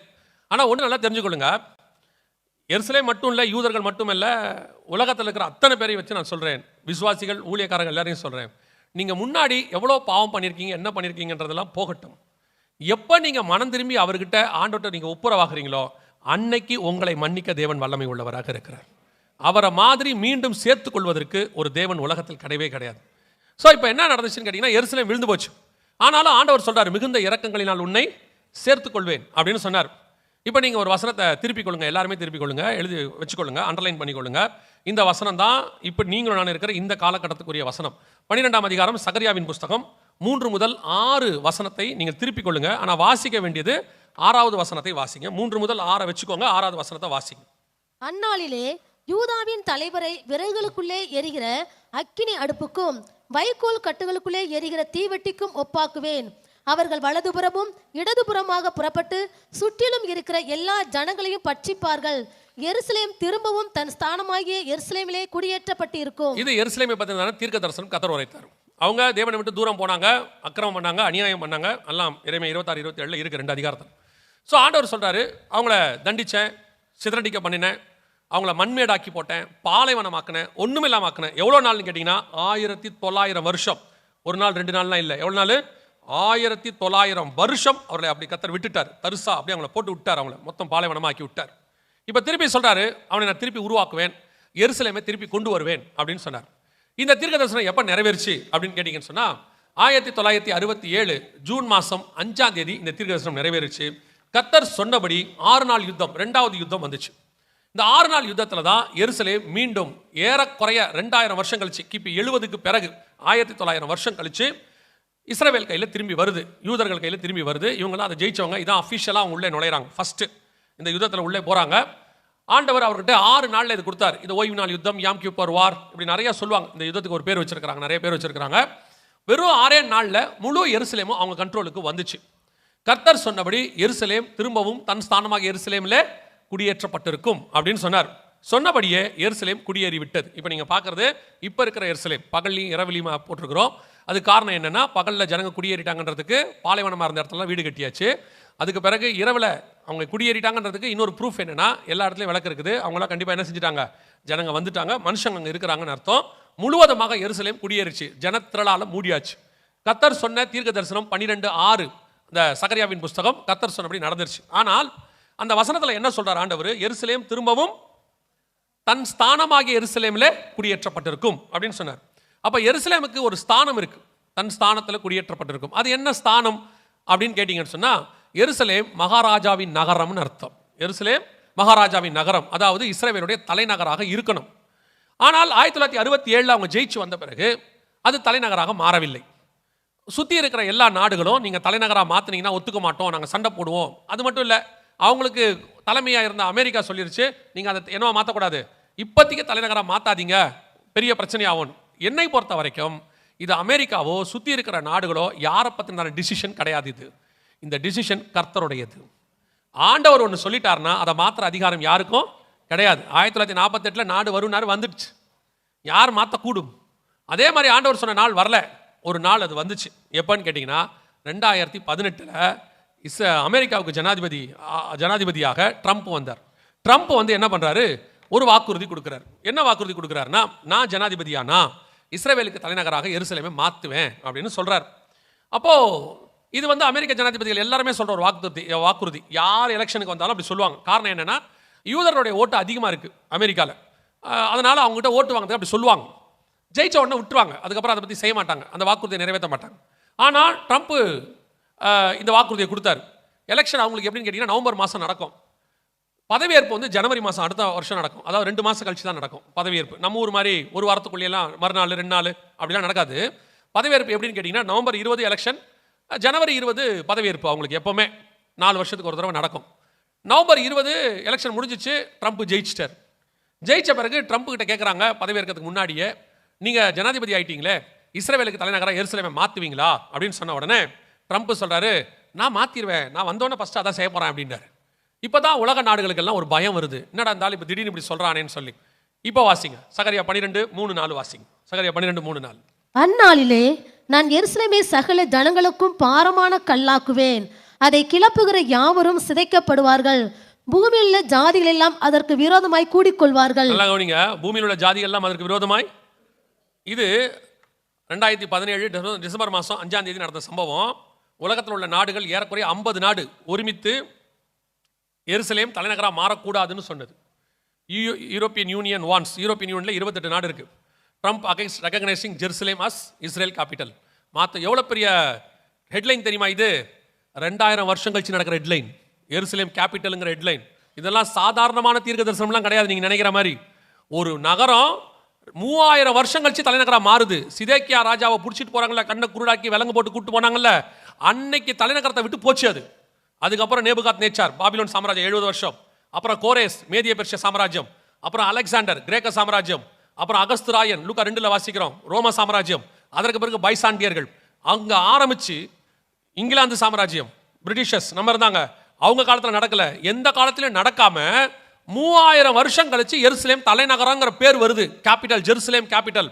இந்த ஒரு தீர்க்க தரிசனம் போதும், கர்த்தர் இன்னும் ஜீவனோடு கூட இருக்கிறார், அற்புதங்களை செய்கிறார், கர்த்தருடைய வார்த்தை 100% ஆம் என்றும் ஆமேன் என்றும் நடக்கும் என்பதற்கு. 3000 வருஷம் கழிச்சு நடக்குது கேபிட்டல்னு. சாதாரணமான இப்ப பாருங்க, திருப்பி கல்கட்டாவை கேபிட்டலா மாத்தணும்னு எவனா ஒத்துப்பானா? வாய்ப்பு இருக்குதா? யாராவது ஒத்துப்பாங்களா? ஒத்துக்கவே மாட்டான். அதுக்கு எத்தனை வருஷம் ஆச்சு, எப்படி ஆச்சு நமக்கு தெரியாது. ஆனால் 3000 வருஷம் கழிச்சு கொண்டு உட்கார வச்சுட்டார். அப்படியே திருப்பி சொன்ன மாதிரியே பூமியில் உள்ள ஜாதிகள் எல்லாம் அதற்கு விரோதமாய் கூடிக்கொள்வார்கள். 50 நாடு கூடிச்சு. இப்போ ட்ரம்ப் கிட்ட கேட்டாங்க, இப்போ எல்லாம் ஒன்றா கூட்டிட்டாங்களேன்னு. ட்ரம்ப் சொன்னார், யார் சொன்னா என்ன, நான் சொன்னேன், நான் வந்தா மாத்திடுவேன். இந்த உலக நாடுகள் எல்லாம் சேர்ந்து ஒன்றா வந்து இந்த இதை செய்யக்கூடாது அப்படின்னு இந்த ஆளை கொண்டு ஆண்டவர் உட்கார வச்சிட்டார். யாரை? ட்ரம்ப்பை. இந்த ஆள் யாருன்னா எப்பவுமே பேசிட்டு யோசிக்கிறாள். ஸ்பாட்டில் கேட்டால் பேசி முடிச்சுருவாப்புல, அவ்வளோதான் வேலை முடிச்சு. அதுக்கப்புறமா யோசிச்சு 2 நாள் கழிச்சு இன்னொன்று பேசுவாப்புல. ஏதாவது கேட்டவொன்னே இந்தியா மேலே டாரிஃப் போட்டுருவார், 500% அப்படின்றவார். அப்புறம் உள்ள கொண்டு போய் சொல்லுவாங்க, அந்த இந்தியா மேலே போட்டிங்கன்னா மாட்டிப்ப, அவங்க பாவம் பெரிய நாடு, நீ மாட்டிப்பேனோடனே திருப்பி சொல்வார் 25 மாத்துறேன் அப்படின்னு பாப்பில். பேஸ்ட்டு மாற்றிக்கிட்டே இருக்காப்புல இருந்தாலும் இருந்துட்டு போட்டோம். ஆனால் சில விஷயத்தை இவர் நமக்கு யூஸ் ஆவார். என்னன்னா, இவர் சொல்லிவிட்டாரு, நான் சொன்னதே எருசலேம் தலைநகராக மாறும் அப்படின்ட்டாரு. இப்போ என்ன பண்ணாங்கன்னா, அந்த 3-4 வசனம் இருக்குல்ல, 12-3-4, அது அப்படியே ஐநா சபைக்கு போச்சு. இங்கே இருக்கு பாருங்க, ஐநா சபையில் போய் என்ன பண்ணாங்க, எல்லா நாடுகளும் சேர்ந்து இந்த மாதிரி ட்ரம்ப் சொல்கிறாரு தலைநகராக மாற்றக்கூடாது, ஸோ இந்த தீர்மானத்தை நீங்கள் நிறுத்தணும், எருசலேம் தலைநகராக மாறக்கூடாதுன்னு இந்த தடவை 50 நாடுலாம் இல்லை, 128 நாடு, உலகத்தில் மொத்தம் 165 நாடு நம்ம தான் இருக்காமா, 180 நாடு நம்ம இருக்கான் அஃபிஷியலாக. அதனால் அந்த நாடுகளில் 128 நாடு எருசலேம் தலைநகராக மாறக்கூடாதுன்னு ஃபேவராக கொண்டாந்துட்டாங்க. அவங்க தான் கொண்டாந்தது, அதனால் அதுக்கு பேர் ஃபேவர். கொண்டாந்து எருசலேம் தலைநகராக மாறக்கூடாதுன்னு அனௌன்ஸ் பண்ணிட்டாங்க. சரி, எருசலேம் மாறலான்னு சொன்னது எவ்வளோன்னு கேட்டிங்கன்னு சொன்னால் 9 நாடு மட்டும்தான். ஸோ இப்போது எருசலேம் தலைநகராக என்ன செய்யாது, மாறாது. ஆனால் ஆண்டவர் சொல்கிறார் சகரியா 12:6 எருசலேம் திரும்பவும் தன் ஸ்தானமாக எருசலேமில் குடியேற்றப்பட்டிருக்கும் அப்படின்றார். இப்போ யோசிச்சு பாருங்க, 128 நாடு கூடாதுன்னு சொல்லுது, கர்த்தர் சொல்கிறாரு ஆகும்னு சொல்கிறாரு. அப்படியே என்னவா இருக்குது, ஆப்போசிட்டாக இருக்குது. நடந்தது என்ன தெரியுமா, ட்ரம்ப் கிட்ட போய் இந்த தீர்மானத்தை சொன்னாங்க, இந்த மாதிரி ஐநாவில் வந்திருக்குது என்ன செய்யலான்னு. நான் ஜனாதிபதி ஆன பிறகு பாருங்கன்னு சொன்னார். அமெரிக்காவுக்கு மட்டும் ஒரு பவர் உண்டு, அமெரிக்காவுக்கு மட்டும் இல்லை, ஒரு 5 நாடுகளுக்கு மட்டும் ஒரு பவர் உண்டு, வீட்டோ பவர்னு சொல்லுவாங்க. இவங்களுடைய தீர்வு அந்த பவர் என்னன்னு கேட்டிங்கன்னா, ஐநாவில் யார் என்ன கொண்டு வந்தாலும் இந்த 5 நாடுகளில் யாராவது ஒருத்தர் முடியாதுன்னு போய் சொல்லிட்டா அது முடியாது தான். இதுக்கு பேர் வீட்டோ பவர்னு பேர். இந்த 5 நாடுகளுக்கு உண்டு, America, England, France, Russia, China, இந்த 5 நாடுகளுக்கு மட்டும் உண்டு. ஸோ இப்போ ட்ரம்ப் என்ன பண்ணார், ஐநாவில் போய் சொன்னார், இது வந்து பொதுவாக அந்த நாடு எதுக்கு யூஸ் பண்ணு கேட்டால், தங்கள் நாட்டுக்கு எதிராக யாராவது செயல்படுத்தினாங்கன்னா என்ன பண்ணுவாங்க, இந்த பவரை யூஸ் பண்ணி அதை நிறுத்துவாங்க அந்த சட்டத்தை. ஆனால் ட்ரம்ப் இப்போ எதுக்கு யூஸ் பண்ணுறாருன்னா, ஒன்றுமில்லாத சின்ன நாடு, உலகத்தின் கணக்கின்படி சொல்கிறேன், உலகத்தின் கணக்கின்படி சின்ன நாடு இஸ்ரேல், அதுக்காக போய் சொல்கிறாரு வீட்டோ பவரை நான் யூஸ் பண்ண போகிறேன், இஸ்ரேலுக்கு அகைன்ஸ்டாக இந்த தீர்மானம் ஒன்றும் இல்லாமல் போகட்டும், இஸ்ரேலுக்கு தலைநகரம் எருசலேம் தான் அப்படின்னு சொல்லி அனௌன்ஸ் பண்ணார். கர்த்தர் சொன்ன தீர்மானத்தை, கர்த்தர் சொன்ன வார்த்தையை 128 நாடு எதிர்த்தாலும் கூட கர்த்தர் தம்முடைய வார்த்தையை நிறைவேற்ற வல்லமை உள்ளவராக இருக்கிறார். இதுதான் கர்த்தருடைய வார்த்தையின் வல்லமை. ஒரு மனுஷனை கொண்டு செய்வார், ஒரு தீர்மானத்தை கொண்டு செய்வார். உலகமே எதிர்த்தாலும் உங்களுக்கு என்ன சொன்னாரோ அதை தான் கர்த்தர் செய்வார். ஏன்னா கர்த்தருடைய வார்த்தை வானத்தையும் பூமியும் உண்டாக்கினது. அது மற்றது எல்லாமே அது உள்ள இருக்கிறது தான். அது உள்ள இருக்கிறவங்க யார் என்ன சொன்னாலும் கவலை இல்லை, வெளியே இருக்கிறவர் என்ன சொல்றாருன்னு பார்க்கணும். வெளியே இருக்கிறவர் என்ன சொல்லிட்டாரோ அதான் உள்ள நடக்கும். அவர் சொல்லிட்டாரு எருசலேம் திரும்பவும் தன் ஸ்தானமாக எருசலேமுக்கு வரும், வந்துடுச்சு, அவ்வளவுதான். இப்போ அந்த 12ஆம் அதிகாரம் 6ஆம் வசனத்தை திருப்பி வாசிங்க, சகரியாவின் புஸ்தகம்.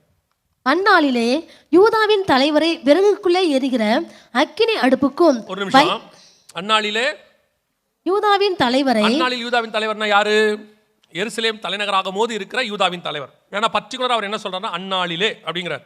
அப்போ எருசலேம் தலைநகராக போது இருக்கிற பர்டிகுலரா இருக்கிற யூதாவின் தலைவர் யாருன்னு கேட்டீங்கன்னா இன்னைக்கு இருக்கிற பென்யமின் நெத்தன்யாகு. இவரை பத்தின ப்ராஃபஸி அது. அந்நாளிலே யூதாவின் தலைவரை, பென்யமின் நெத்தன்யாகுவை பத்தி ஆண்டவர் சொல்றார். யூதாவின் தலைவரை விறகுக்குள்ளே எரிகிற அக்கினி அடுப்புக்கும் வைக்கோல் கட்டுகளுக்குள்ளே எரிகிற தீவெட்டிக்கும் ஒப்பாக்குவேன். அவர்கள் வலதுபுறமும் இடதுபுறமாக புறப்பட்டு. இதான் இப்ப பென்யமின் நெத்தன்யாகு ஒரு சண்டை போட்டுக்கிட்டு இருக்காருல்ல, நிறைய பேர் சொல்றாங்கல்ல நெத்தன்யாகு ஏன் இந்த மாதிரி பண்றாரு, அவரை ஈரான் சொல்றான் அவரை க்ளோஸ் பண்ணு, ஐநால சொல்றாங்க, ஐநால உலக கோர்ட்டு சொல்லுது அவர் மேல கேஸ் போடு, என்னென்னமோ சொல்றாங்கல்ல. பென்யமின் நெத்தன்யாகு ஏன் இன்னைய வரைக்கும் கத்ராவில் கையில வச்சுக்கிட்டு இருக்காருன்னா, இந்த தீர்க்க தரிசனத்தின்படி செய்ய வேண்டியதை அவர் செஞ்சுக்கிட்டு இருக்காரு. இடதுபுறமும் வலதுபுறமாக புறப்பட்டு, அதான் இந்த பக்கம் எகிப்து வரைக்கும் இடதுபுறம், நம்ம கணக்குல இருந்து பார்த்தா இந்த பக்கம் வலதுபுறம் ஈரான் வரைக்கும், அப்புறம் சுற்றிலும் இருக்கிற எல்லா ஜனங்கள் லெபனான், ஏமன், கத்தார் வரைக்கும், சிரியா, எல்லா பார்டர் பக்கமும் விஸ்தாரமாகறாங்க. அத்தனை பேர். இது எப்ப நடக்கல தெரியுமா, அவங்க வந்த இந்த 75 வருஷத்துல நடந்ததே இல்லை. த ஃபர்ஸ்ட் டைம் எல்லா பக்கமும் சண்டை நடக்குது. பென்யமின் நெத்தன்யாகு அவர் தலைமையில் உள்ள இந்த கவர்மெண்ட் ஆல் ஓவர் சுத்தி அடிக்கிறான் எல்லா பக்கமும். சகரியா 12:6 படி நடந்து கொண்டே இருக்கிறது. எல்லா ஜனங்களையும் பட்சிப்பார்கள். அப்புறம் எருசலேம் திரும்பவும் தன் ஸ்தானமாகிய எருசலேமிலே குடியேற்றப்பட்டிருக்கும். இங்கதான் பிரச்சனை வருது. எருசலேம் திரும்பவும் இப்ப எருசலேமை அவங்க ஸ்தானத்தில் ஆண்டவர் கொண்டாந்துட்டாரு. இப்ப சுத்தில இருக்கிற எல்லா ஜனங்களோட சண்டை நடக்குது. கர்த்தர் சொன்னபடி. சில நேரத்தில் உங்களுக்கு தோணும்ல, இவ்வளோ பெரிய பிரச்சனை வருது, இந்த எருசலேம் கொடுத்துட்டா பிரச்சனை என்ன அப்படின்னு சொல்லி உங்களுக்கு ஒன்று தோணும்ல. அங்கதான் இப்ப நம்ம அடுத்த விஷயத்தை நம்ம பார்க்க போகிறோம். என்ன பார்க்க போறோம் அப்படின்னு சொல்லி கேட்டீங்கன்னு சொன்னா, இந்த எருசலேம் இதை சுத்தி 2வது யுத்தம் முடிஞ்சிருச்சு நம்ம பார்த்தோம். இப்போ 3வது யுத்தத்தை பத்தி நம்ம பார்க்க போறோம். இந்த எருசலேம் சம்பந்தப்பட்ட 3வது ஒரு விஷயத்தை நாம் பார்க்க போகிறோம். இப்போதான் நம்ம அந்த முதல்ல வாசிச்ச வசனத்தை வாசிக்க போகிறோம். இப்போ அந்த யுத்தம் ஸ்டார்ட் ஆயிடுச்சு. இது இப்போ நீங்க பார்த்தது 1967, ஃபர்ஸ்ட் பார்த்தா 1948. இப்போ நீங்க வாசிக்க போற வசனம் 2023 அக்டோபர் நடந்தது. வாசிங்க, எசேக்கியேல் 38:8 வாசிங்க. அநேக நாட்களுக்கு பிற்பாடு நீ விசாரிக்கப்படுவாய். பட்டயத்துக்கு நீங்களாகி பற்பல ஜனங்களிலிருந்து சேர்த்து கொள்ளப்பட்டு வந்தவர்களின் தேசத்தில் கடைசி வருஷங்களிலே வருவாய். நெடுநாள் பாழாய் கிடந்து பிற்பாடு ஜாதிகளிலிருந்து கொண்டு வரப்பட்டவர்கள் எல்லாரும் சுகத்தோடே குடியிருக்கும் இஸ்ரவேலின் மலைகளுக்கு விரோதமாய் வருவார்கள். இந்த சண்டை எதுக்கு விரோதமா வரும்? அந்த வேர்டை நல்லா கவனிங்க. இஸ்ரவேலின் மலைகளுக்கு விரோதமாய். இன்னொரு கன்ஃபர்மேஷன், மலைகளுக்கு விரோதமா தானா அப்படின்னா இன்னொரு கன்ஃபர்மேஷன். 39ஆம் அதிகாரம் 2ஆம் வசனம் வாசிங்க. 39:2 வாசிங்க. நான் உன்னை திருப்பி உன்னை 6 துறடுகளால் இழுத்து உன்னை வடபுறங்களிலிருந்து எழும்பவும் இஸ்ரவேல் மலைகளில் வரவும் பண்ணி. ஒரு தடவைக்கு 2 தடவை கர்த்தர் சொல்றாரு. இந்த யுத்தம் எங்க நடக்கும், எதுக்காக நடக்கும்? இஸ்ரவேலின் இந்த யுத்தம் எப்போ ஆரம்பிச்சு தெரியுமா? 2023 அக்டோபர் மாதம் 7ஆம் தேதி இந்த யுத்தம் ஆரம்பிச்சிச்சு. இதுக்கு பேரு ஆபரேஷன் அல்-அக்ஸா ஃப்ளட் அப்படின்னு பேர். இந்த யுத்தம் எதுக்காக ஆரம்பிச்சிச்சு அப்படின்னு பார்த்தீங்கன்னா இஸ்ரவேலின் மலைகளுக்காக ஆரம்பிச்சிச்சு. இங்கே இருக்கு பார்த்தீங்களா, இந்த 2 மலை இருக்கும். இந்த 2 மலைக்காக தான் இந்த யுத்தம் ஆரம்பிச்சிருக்கு. இங்கே இருக்கு பாருங்க, இந்த மலைக்காக தான் ஆரம்பிச்சிருக்கு. இதுக்கு பேர் டெம்பிள் மவுண்ட் அப்படின்னு பேர், தேவாலய மலை. இன்னொரு மலை இருக்கு, அதுக்கு பேர் கோலன் ஹைட்ஸ் அப்படின்னு பேர். இந்த 2 மலைகளுக்காக இப்போ சண்டை ஆரம்பிச்சிருக்குது. இந்த சண்டை நீங்கள் பார்த்தீங்களா, ஒரு வீடியோ பார்த்தீங்க இல்லையா? 2023 அக்டோபர் 7 ஹமாஸ் ஆரம்பித்த யுத்தம் அல்-அக்ஸா ஃப்ளட்னு சொல்லுவாங்க. அந்த யுத்தம் ஆரம்பிச்சது எதுக்காகன்னு கேட்டிங்கன்னா, இந்த மலை இதை எங்கள்கிட்ட கொடுங்க, இது எங்களுக்கு வேணும் அப்படின்னு கேட்குறாங்க. எதனால் அப்படின்னு கேட்டிங்கன்னா, அங்கே ஒரு வழிபாட்டு தலம் இருக்குது, அவங்களுக்குரியது. இது எப்போ கட்டப்பட்டதுன்னா 10ஆம் நூற்றாண்டு. அதாவது இஸ்ரவேலர்கள் தங்கள் தேசத்தை விட்டு போய் 930 வருஷம் கழித்து கட்டப்பட்டது. இந்த வழிபாட்டு தலம் அங்கே இருக்கிறதுனால எங்களுக்கு அந்த இடம் வேணும் அப்படின்னு அவங்க கேட்குறாங்க. அவங்களுக்கு உலகத்தில் முக்கியமான வழிபாட்டு தலங்கள் இருக்குது, அதில் இது 3ஆவது இடத்துல இருக்குது, அதனால் இது எங்களுக்கு வேணும்னு சொல்லி அவங்க கேட்குறாங்க. ஆனால் யூதா என்ன சொல்கிறான், எருசலேம் மொத்தமே எனக்கு சொந்தம், அதை நான் என்ன செய்ய மாட்டேன், தரமாட்டேன்றான். இப்போ இவங்க என்ன சொல்கிறாங்க, ஐநாவில் போய் ஒரு தீர்மானம் போட்டாங்க, எங்களுக்கு என்ன பண்ணுங்க, மொத்த எருசலேமே வேண்டாம், பாதி எருசலேமாவது கொடுங்க. பாதி எருசலேம்னா 2 ஸ்டேட் சொல்யூஷன் பேர். அதுக்கு பேர் என்னது? 2 ஸ்டேட் சொல்யூஷன். இங்கே இருக்கு பாருங்க, அதுக்கு பேர் 2 ஸ்டேட் சொல்யூஷன் பேர். 2 ஸ்டேட் சொல்யூஷன்னா அதை பிரித்து 2ஆக கொடுக்கக்கூடியது. இங்கே இருக்கு பாருங்க. ஸோ இந்த மலையை பிரித்து எங்களுக்கு என்ன செய்யுங்க, கொடுத்துருங்க அப்படின்னு சொல்கிறாங்க. மலைகளுக்கு விரோதமாக வருவாய். அப்போ அந்த 2 ஸ்டேட் சொல்யூஷன்னா எருசலேமை 2ஆக பிரித்து ஒரு பாதியை இஸ்ரவேலுக்கும் ஒரு பாதியை பாலஸ்தீனருக்கும் கொடுக்கணும் அப்படின்னு அர்த்தம். யூதா என்ன சொல்கிறான், முழு எருசலேமே எனக்கு தான் சொந்தம். இப்போ கேட்கறதுக்கு எப்படி இருக்குது அப்படின்னு கேட்டிங்கன்னா, ஏங்க அவங்க ஒரு காலத்தில் முழு எருசலேம் கேட்டாங்க, தரமாட்டேன் நீங்கள். இப்போ என்ன கேட்குறாங்க, பாதி தானே கேட்குறாங்க, கொடுத்தா என்ன, கொடுத்தா பிரச்சனை சால்வ் ஆகிடும்ல அப்படின்றாங்க. கொடுத்தா பிரச்சனை என்ன ஆகாது, சால்வ் ஆகாது. ஏன் ஆகாதுன்னு சொல்கிறேன். இப்போ இந்த பாலஸ்தீனர்களும் இஸ்ரவேலர்களும் பக்கத்தில் குடியிருக்கிறாங்க. அதாவது இஸ்ரவேலுக்கு வெளியே பாலஸ்தீன நாடுன்னு ஒன்று ஃபார்ம் பண்ணுறாங்க. அந்த இடத்துல அவங்க இருக்காங்க. இவங்க இருக்கிறது பக்கத்து நாடு. அதுக்கே எவ்வளோ சண்டை வருது இப்போ. ஆனால் இருக்க போகிறது ஒரு பட்டணத்துக்குள்ளே 2 பேர். சண்டை வருமா வராதா?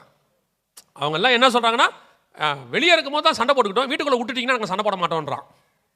அவங்க சொல்கிறது அதான் இருக்குது, எருசலேத்தை தான் 2ஆக கொடுத்துருங்க, நாங்கள் என்ன பண்ண மாட்டோம், சண்டையே போட மாட்டோம். அவன் சொல்கிறான் அதெல்லாம் 1 இன்ச்சு கூட கொடுக்க முடியாது. இப்போ இதை கேட்கும் போது உலகத்துக்கோ அல்லது நமக்கோ அத்தனை பேருக்கும் எப்படி தோணும், ஏங்க யூதா இப்படி பண்ணுறான், பாதி கொடுத்துட்டா பிரச்சனை சால்வ் ஆயிரும்ல அப்படின்னு. அது ஒரு பக்கம் இருக்கட்டும்.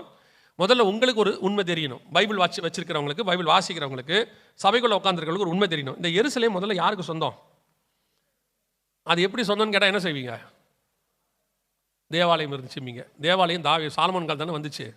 அதுக்கு முன்னாடி வாசிங்க, இதெல்லாம் அண்டர்லைன் பண்ணி வச்சுக்கோங்க. ஆதியாகமத்தின் புஸ்தகம் 14ஆம் அதிகாரம் 18வது வசனம் வாசிங்க.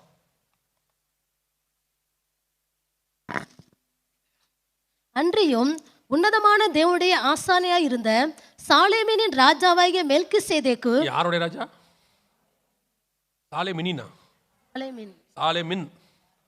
மினின்னா அது வேற, மினிசோ அந்த மாதிரிலாம் இப்போ நிறைய கடைகள் வந்திருக்கு. வாசிங்க. சாலேமின் ராஜாவாகிய மெல்கிசேதேக்கு அப்பமும் திராட்சரசமும் கொண்டு வந்து அவனை ஆசீர்வதித்து, வானத்தையும் பூமியும் உடையவராகிய உன்னதமான தேவனுடைய ஆசீர்வாதம் ஆபிரகாமுக்கு உண்டாவதாக. இதான் முதல்ல எருசலேம் பற்றி சொல்லப்படுது பைபிளில். சாலேமின் ராஜாவாகிய மெல்கிசேதேக்கு. சாலேம்னா சமாதானம், ஷாலோம் அப்படின்னு சொல்கிறோம். எருசலேம் அப்படின்னா சமாதானத்தின் நகரம் அப்படின்னு அர்த்தம். அந்த ஊர் ராஜா வந்து ஆபிரகாம் கிட்ட என்ன பண்ணிட்டாரு, உடன்படிக்கை பண்ணி அப்பமும் ரசமும் கொடுத்துட்டாரு. அன்னைக்கு வந்து எருசலேமுக்குரியதான காரியம் சாலமோன் ஆபிரகாமோடு வந்து இணையுது. இப்போ நீங்கள் கேட்கலாம், ஆபிரகாமோடு கூட அவங்க ராஜா உடன்படிக்கை தானே பண்ணாரு, எருசலேமை கொடுத்தாரா அப்படின்னு ஒரு சந்தேகம் வரும்ல. 15ஆம் அதிகாரம் கடைசி வசனம், 15 கடைசி. எமோரியரும் கானானியரும் கிர்காசியரும் எபூசியரும் என்பவர்கள் இருக்கிறதுமான இந்த தேசத்தை உன் சந்ததிக்கு கொடுத்தேன் என்றார். ஆதியாகமம் 15 கடைசி வசனத்துல ஆண்டவர் சொல்றாரு, இந்த பட்டணத்தை உன் சந்ததிக்கு கொடுத்தேன். எருசலேம் இருக்கா அதுல? இல்ல. வாசிங்க நியாயாதிபதிகளின் புஸ்தகம் 19ஆம் அதிகாரம் 10வது வசனம் வாசிச்சிருங்க. நியாயாதிபதிகள் 19:10 வாசிச்சிருங்க. அந்த மனுஷனோ ராத்திரிக்கு இருக்க மனதில்லாமல் 2 கழுதைகள் மேலும் சேணம் வைத்து தன் மறுமனையாட்டியை கூட்டிக் கொண்டு எழுந்து புறப்பட்டு எருசலேமாகிய எபூசுக்கு நேராக வந்தான். அப்ப எபூசுனா எதை குறிக்குது? எருசலேமை குறிக்குது. அப்படின்னா ஆபிரகாமின் சந்ததிக்கு வாக்குத்தத்தம் பண்ணப்பட்டதுல எது இருக்கு? எருசலேம் இருக்கு. அன்னைக்கே ஆண்டவர் கொடுத்துட்டார். இப்போ அடுத்த கேள்வி, இது எந்த சந்ததிக்கு கொடுத்தார் ஆபிரகாமுக்கு? ஏன்னா இஸ்மவேல் இருக்கான், கேத்தூரால் சந்ததி இருக்கு, ஈசாக்கு இருக்கிறார். 3 சந்ததியை பற்றி சொல்லப்படுது. இதுல எந்த சந்ததிக்கு கர்த்தர் கொடுத்தார்? வாசிங்க ஆதியாகமத்தின் புஸ்தகம் 25ஆம் அதிகாரம் 4-5 வசனங்களை வாசிங்க. மீதியாடைய குமாரர் 5-6 வாசிங்க. இல்லைன்னா ஆபிரகாம் தனக்கு உண்டான யாவையும் ஈசாக்கு கொடுத்தான். ஆபிரகாமிலே இருந்த மறுமனையாட்டிகளின் பிள்ளைகளுக்கோ ஆபிரகாம் நன்கொடைகளை கொடுத்து தான் உயிரோடு இருக்கும் போதே அவர்களை தன் குமாரனாகிய ஈசாக்கை விட்டு கிழக்கே போக கீழ் தேசத்துக்கு அனுப்பிவிட்டான். அப்ப வசனம் தெளிவா இருக்கு. 3 சந்ததியில ஒரு சந்ததியை கீழ் தேசத்துக்கு அனுப்பிட்டாரு. ஒரு சந்ததியை அப்பமும் ஒரு துருத்தி திராட்சை தண்ணியும் கொடுத்து பெயர் சபா வனாந்தரத்துக்கு அனுப்பிட்டார். எகிப்துக்கு போயிட்டாங்க. ஒரே ஒரு சந்ததி மட்டும்தான் இருக்கு, அது ஈசாக்கின் சந்ததி. அவனுக்கு தனக்கு உண்டான எல்லாவற்றையும் கொடுத்தான். ஸோ அன்னைக்கே ஆபிரகாமுடைய எருசலேம் யாருக்கு வந்துருச்சு? ஈசாக்கு வந்துருச்சு. ஈசாக்குடைய பையன் தான் யாக்கோபு, அவன் தான் இஸ்ரவேல். இஸ்ரவேலுடைய 4வது பையன் தான் யூதர்கள். ஸோ எருசலேம் முழுக்க யாருக்கு சொந்தம்? சரி. அதுக்கப்புறம் யூதா வம்சத்தில் தாவீது 40 வருஷம் எருசலேமை தலைநகராக கொண்டு அரசாண்டார், 33 வருஷம். அதற்கு பிறகு சாலமோன் 40 வருஷம். அதுக்கப்புறம் ரெகபியாம் எரபியாம்னு பிரியுது. அதில் யூதயா தேசத்துக்கு, யூதயா பகுதி 2 கோத்திரம், அவங்களுக்கு எருசலேம் தலைநகராக இருக்கிறது இயேசு வருகிற வரைக்கும். அதற்கு பிறகு எருசலேம் நேபுகாத்நேச்சார் கரத்திலிருந்து போயிருச்சு, யூதயா மட்டும் இருந்துச்சு, போயிருச்சு. அதற்கு பிறகு இப்போ என்ன கேட்பாங்க? இதெல்லாம் பைபிள் காலம், அந்த காலம், அதெல்லாம் வச்சுக்கிட்டு இப்போ பைபிள் கணக்கெல்லாம் பேசினா எப்படிங்க? ஒரு காலத்தில் உங்ககிட்ட இருந்துச்சு, இப்போ ஜனநாயக காலம், டெமோக்ரஸி, இப்போ வாங்க அப்படின்னா நீங்கள் பார்த்த அந்த சண்டை யுத்தம் ஒன்று பார்த்தீங்கல்ல, 6 நாள் யுத்தம், அந்த கணக்கின்படி 6 நாள் யுத்தத்தில் முழு எருசலேம் யார் கைக்கு வந்துருச்சு? இஸ்ரவேல் கைக்கு வந்துருச்சு. அப்படி கணக்கு பார்த்தாலும் யுத்த சட்டம்னு ஒன்று இருக்குது, ஐநா சபையில் இருக்குது, ஜெனீவா ஒப்பந்தம் சொல்லுவாங்க. அதன் அடிப்படையில் ஒரு யுத்தம் முடியும் போது யார் எவ்வளோ தூரம் ஜெயிச்சிருக்கிறாங்களோ அது அவங்களுக்கு சொந்தம்னு அர்த்தம். அப்படி தான் இன்றைக்கி எல்லா நாடும் தங்கள் எல்லைகளை வகுத்திருக்கு. பாகிஸ்தான்லேருந்து சைனாலேருந்து அத்தனை பேரும் எவ்வளோ தூரம் அவங்க முன்னேறினாங்களோ அது யாருக்கு சொந்தம்? அவங்களுக்கு சொந்தம். அதன் அடிப்படையில் முழு எருசலேமும் யாருக்கு தான் சொந்தம்? நீங்கள் சரித்திரபூர்வமாக ஆராய்ஞ்சிங்கனாலும் அவனுக்கு தான் சொந்தம். இன்னைக்குள்ள சட்டத்தின்படி ஆராய்ஞ்சாலும் அவனுக்கு தான் சொந்தம். பரலோகத்தினுடைய திட்டத்தின்படி பார்த்தாலும் எருசலேம் யாருக்கு தான் சொந்தம்? அதை பிரிக்கவோ எடுக்கவோ யாருக்கும் என்ன கிடையாது? அதிகாரம் கிடையாது. இப்போ எல்லா நாடும் 165 நாடுகள் இப்போ சைன் பண்ணியிருக்கு, எருசலேமை 2ஆ பிரிங்க, 2 ஸ்டேட் சொல்யூஷன் ஐநால கொண்டாந்துட்டாங்க. இப்போ இந்த பிரச்சனை தான் கோலனைட்ஸ்க்கும் இருக்குது, எருசலேமுக்கு இருக்குது. இந்த 2 மலைகளையும் ஒன்று சிரியா கிட்ட கொடுங்க, ஒன்று பாலஸ்தீனத்தை கொடுங்கன்னு சொல்லி ஒரு யுத்தம் ஒன்று ஒரு தீர்மானம் ஒன்று ஐநா சபையில் கொண்டாந்துட்டாங்க. இப்போ போன வாரம் ஐநா விட்டு வெளியே வந்துருச்சு. யார் வந்துட்டா? இஸ்ரவேல் வந்துருச்சு. வந்ததனுடைய விளைவு என்ன ஆகும்னா, மற்ற இந்த நாடுகள் சுற்றி இருக்கிற அரபு நாடுகள்லாம் சொல்லுவாங்கல்ல, சரி நீ தான் ஐநால இல்லை, ஐநா கிட்ட சொல்லிடுவாங்க, நாங்கள் அவங்ககிட்ட அந்த மலையை என்ன பண்ணிக்கிறோம்? வாங்கிக்கிறோம், நாங்கள் சண்டை போட்டு வாங்கிக்கிறோம், நீங்கள் தலையிடாதீங்கம்பாங்க. இப்போ மலைகளுக்கான சண்டை அடுத்த கட்டத்துக்கு போக போகுது. ஏற்கனவே 2023 அக்டோபர் 7 ஆரம்பிச்சிருச்சு. இந்த சண்டை தான் என்ன பண்ண போகுது? அடுத்த கட்டத்துக்கு. இப்போ ஈரான் பெரிய பிரச்சனையில் போயிட்டு இருக்கு இல்லையா, ஈரான் திருப்பி தாக்க போகுது. அவங்களுக்கு உதவியாக ரஷ்யா வரும். இதான் நமக்கு அடையாளம். ரஷ்யா வருமானு கேட்டால் ரஷ்யா அனௌன்ஸ் பண்ணிருச்சு. கவனிங்க, இது ரஷ்யா அனௌன்ஸ் பண்ணியிருக்கிறது. என்ன சொல்லியிருக்கிறான்னு கேளுங்க. இது ரஷ்யா வான்ஸ் யூஎஸ் ஸ்ட்ரைக் ஈரான். நீ அடிச்சினா நாங்கள் உள்ளே நுழைவோம், அவங்களுக்கு நீ தேவையில்லாத பிரச்சனைகளை எல்லாம் சந்திக்க வேண்டி வரும் அப்படின்னு சொல்லி சைனாவும் ரஷ்யாவும் சேர்ந்து இப்போ என்ன பண்ணியிருக்காங்க? இந்த கூட்டாக சொல்லியிருக்காங்க. என்ன ஆச்சரியம்னு கேட்டிங்கன்னா, எசேக்கியேல் 38:2 சைனாவை பற்றியும் ரஷ்யாவை பற்றின பேர் அங்கே இருக்கிறது. அந்த இடத்துல ஆண்டவர் சொல்லும் பொழுது எசேக்கியேல் 38:2 மனுபுத்திரனே, மேசேக் தூபால் ஜாதிகளின் தலைமையான அதிபதி ஆகிய மாகோகு தேசத்தான் ஆகிய கோகுக்கு எதிராக நீ உன் முகத்தை திருப்பி அப்படின்னு இருக்கு. அதோட அர்த்தம் என்னன்னா, மேசேக் தூபாலுடைய தலைமையான அதிபதி அப்படிங்கிற வார்த்தைக்கு ரோஷ் அப்படிங்கிற வார்த்தை ஒன்று யூஸ் பண்ணப்படுது. இங்கிலீஷ் பைபிளில் மூல பாஷையில் எல்லாத்துலேயும் இருக்குது இந்த வார்த்தை, அதில் இருக்குது, நீங்கள் பார்க்கலாம். ஆனால் தமிழ் பைபிளில் மட்டும் அது இருக்காது. மலையாளத்தில் இருக்குது, மற்ற கிரேக்க பாஷை எல்லாத்துலேயுமே இருக்குது. இந்த ரோஷ் இவன் எங்கேருந்து வரணும், வடபுறத்துலேருந்து வரணும் அப்படின்னு இருக்குது. இது பார்த்தீங்கன்னா அவன் வடபுறத்துலேருந்து வரக்கூடியது. ஸோ ரோஷ்ங்கிறது ரஷ்யாவை குறிக்கிற வார்த்தை. இங்கிலீஷில் ரஷ்யாம்பாங்க, மலையாளத்தில் ருஷே அப்படிம்பாங்க, ருஷ்யா அப்படிம்பாங்க. இப்படி ஒவ்வொரு லாங்குவேஜில் ஒன்று சொல்லுவாங்க. இதான் அந்த ரோஷ், ரஷ்யா. இந்த நாடு இஸ்ரவேலுக்கு விரோதமாக வரணும். இப்போ அது எதோட கூட வரணும் அப்படின்னு கேட்டீங்கன்னா ஈரான் கூட வரணும்னு பைபிளில் சொல்லுது. எசேக்கியேல் 38:5 வாசிங்க பார்ப்போம். 38:5. அவர்களோட கூட பெர்சியரும், இந்த பெர்சியா தான் இன்னைக்கு இருக்கிற ஈரான்னு பேர். இப்போ ஈரானும் ரஷ்யாவும் சைனாவும் அந்த எசேக்கியேல் 38:2 மாக்கோகுன்னு ஒரு வார்த்தை இருக்குது இல்லையா? மனுபுத்திரனே, மேசேக் தூபால் ஜாதிகளின் தலைமையான அதிபதியாகிய மாகோகு மாக்கோகு தான் இன்னைக்கு இருக்கிற மாக்கோகியா. அதுதான் மங்கோலியா. அதோடைய அவங்க கிட்ட இருந்து வந்தவங்க தான் சைனீஸ், மங்கோல்ஸ்ன்னு சொல்லுவாங்க. அதுலேருந்து வரவங்க தான் தாய்லாந்து, மலேசியா, அப்புறம் வந்துட்டு இந்த மியான்மர்காரங்க இவங்களாம் இருக்காங்க இல்லையா? இவங்க எல்லாம் அந்த மங்கோல்ஸ்.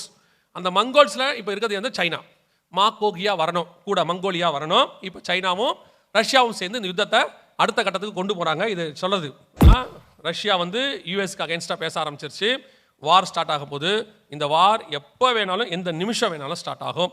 கர்த்தர் சொன்னபடி இந்த வாரினுடைய எசேக்கியேல் 38:39 இடத்துக்கு நீங்களும் நானும் வந்து சேர்ந்து விட்டோம். இப்போ இன்னும் நடக்க போகுதுங்கிறத மாத்திரம் நான் என்ன செய்கிறேன் உங்களுக்கு சொல்லிட்டு நான் ஜெபம் பண்ணி முடிக்க விரும்புகிறேன். கவனிங்க, அடுத்து நடக்க போகிற மிக முக்கியமான சம்பவம் என்ன ஆகும் அப்படின்னு கேட்டிங்கன்னா, நீங்கள் பார்க்குறீங்க இல்லையா, இதுதான் இந்த இடத்துக்காக தான் சண்டை ஆரம்பிச்சிச்சு. இப்போ இந்த சண்டை அப்படியே அடுத்த கட்டத்துக்கு போகும். ரஷ்யா, சைனா, அப்புறம் இந்த ஈரான், லிபியா, எத்தியோப்பியா, அப்புறம் துருக்கி, இவங்க எல்லாம் ஒரு டீமாக இருப்பாங்க. எப்படி சொல்கிறீங்கன்னா அந்த எசேக்கியேல் 38:5-6 இவங்களை பற்றின எல்லா பேருமே இருக்குது. லிபியா, எத்தியோப்பியா எல்லாமே இருக்குது. ஸோ இவங்க எல்லாம் சேர்ந்து ஒரு டீம். இப்போ அவங்க ஆல்ரெடி ஃபார்ம் ஆகிட்டாங்க. ஈரானும் ரஷ்யா, சைனா ஃபார்ம் ஆகிடுச்சு. துருக்கி இப்போ இஸ்ரேலுக்கு அகேன்ஸ்டாக பேச தொடங்கிருச்சு. ஸோ இது ஒரு டீம். இப்போது இஸ்ரேல் இவங்களுக்கு அகேன்ஸ்டாக அமெரிக்கா இவங்கள ஒரு டீம் வருவாங்க. இப்போ இந்த சண்டை ஆரம்பிச்சிருச்சு. அடுத்த லெவலுக்கு போகும்போது 2 முக்கியமான சம்பவங்களை நீங்கள் காண்பீர்கள். அதே தான் நீங்கள் அடுத்து நடக்க போகிற விஷயம். ஆக்சுவலாக இதெல்லாம் நாங்கள் திரும்பியும் சொல்கிறேன், நாங்கள் சொல்கிறோம் நடக்குது, அந்த கான்செப்டே இல்லை. இதெல்லாம் பைபிளில் உள்ள ப்ராபசி, நான் தீர்க்கதரிசியும் கிடையாது. இது பைபிளில் உள்ளது, நடக்க போகுது. 2008 சொல்கிறோம் எருசலேம் தலைநகராக மாறும்னு. ஏன்னா பைபிளில் தலைநகராக மாறும்னு இருக்குது. 2008 சொல்கிறோம். கரெக்டாக 2028 2018 ஆச்சு. கர்த்தர் சொன்னபடியே, வசனம் சொன்னபடி. அதே மாதிரி தான் இப்போவும் சொல்கிறோம். இப்போ நடக்க போகிற 2 முக்கியமான விஷயத்தை புரிஞ்சு கொள்ளுங்க. ஒன்று, இஸ்ரவேல் தேசத்தில் மிகப்பெரிய பூமி எதிர்ச்சி ஒன்று வரும். அது ஒரு அடையாளம். இதை நாங்கள் கிட்டத்தட்ட ஒரு 5 வருஷமாக சொல்லிட்டு இருக்கிறோம். நேற்று இஸ்ரவேலில் 4.3 அளவுக்கு பூமி எதிர்ச்சி வந்துருச்சு. வாசிங்க எசேக்கியேல் 38:19 வாசிங்க. 38:19. அந்நாளிலே இஸ்ரவேல் தேசத்திலே பெரிய அதிர்ச்சி உண்டாகி. இது இஸ்ரவேலில் நடக்க வேண்டிய பெரிய அதிர்ச்சி. இன்னைக்கு அளவில் பெரிய அதிர்ச்சினா எதை சொல்லுவாங்கன்னா, மினிமம் 6 புள்ளிக்கு மேலே வந்தால் தான் என்ன சொல்லுவாங்க, பெரிய அதிர்ச்சின்னு சொல்லுவாங்க. இப்போது 4.3 அளவுக்கு முந்தானத்து ஒரு பூமி அதிர்ச்சி அங்கே வந்திருக்கு. அங்கே இருக்கிற பூமி அதிர்ச்சி அந்த ஆராய்ச்சி பண்ணுறவங்க அல்லது கணிக்கிறவங்க என்ன சொல்கிறாங்கன்னா, இஸ்ரவேல் இன்னும் பெரிய பூமி அதிர்ச்சிகளை என்ன செய்ய போகுது, சந்திக்க போகுது. ஸோ அதுக்கு இஸ்ரேல் இன்னும் ரெடி ஆகலை அப்படிங்கிறாங்க. இந்த பூமி அதிர்ச்சியில் இந்த வழிபாட்டு தலம் கீழே விழுவதற்கு நிறைய வாய்ப்பு இருக்கிறது. ஏன்னு சொன்னால் இந்த வழிபாட்டு தலம் இல்லைனா தான் இங்கே 3வது தேவாலயம் வரும். பைபிள் படி என்ன வரணும், 3வது தேவாலயம் வரணும். 2 வசனம் மட்டும் சொல்கிறேன், நீங்கள் எழுதி வச்சுக்கோங்க. 3வது தேவாலயம் வருன்றதுக்கு அடையாளமாக மத்தேயு எழுதின சுவிசேஷம் 24 வசனம். மேலும் பாழாக்குகிற அருவருப்பை குறித்து தானியேல் தீர்க்கதரிசி சொல்லி இருக்கிறானே, வாசிக்கிறவன் சிந்திக்க கடவன். வாசிங்க, சிந்திக்க கடவன். அப்புறம் நீங்கள் அதை பரிசுத்த ஸ்தலத்தில் நிற்க காணும்போது, அந்த பரிசுத்த ஸ்தலத்துக்கு பேர் தான் தேவாலயம். யூதர்களுடைய தேவாலயம் ஒன்று வரணும். இயேசு சொன்னபடி இன்னும் தேவாலயம் வரல. 2வது தானியேல் புஸ்தகம் 9 வசனம்.